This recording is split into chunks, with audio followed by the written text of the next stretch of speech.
প্রিয় ভাই ও বোনেরা, আমরা অনেক সময় মনে করি আমাদের দোয়া হয়তো আল্লাহ শুনছেন না।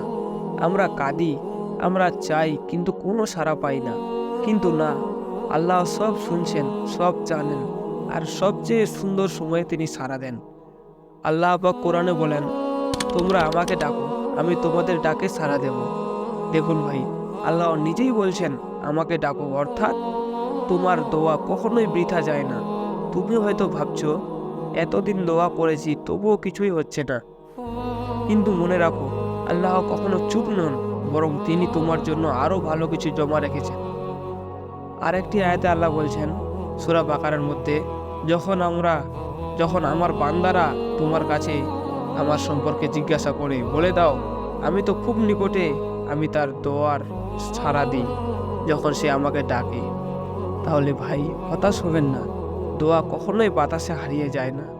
তুমি হয়তো রাতে কাঁদো, দোয়া করো, কেউ না জানলেও আল্লাহ জানেন। তিনি তোমার চোখের জল দেখেন, হৃদয়ের ব্যথা জানেন। হয়তো আজ নয় কাল, কিন্তু একদিন ঠিকই তুমি বলবে আলহামদুলিল্লাহ, আল্লাহ সত্যিই আমার দোয়া শুনেছেন। প্রিয় ভাই ও বোনেরা, দোয়া করতে থাকুন, কারণ প্রতিটি দোয়া আল্লাহর দরবারে গিয়ে জমা হয়। একদিন ঠিকই আল্লাহ সবচেয়ে সুন্দরভাবে আপনাকে সেই দোয়ার ফল দিবেন ইনশাআল্লাহ।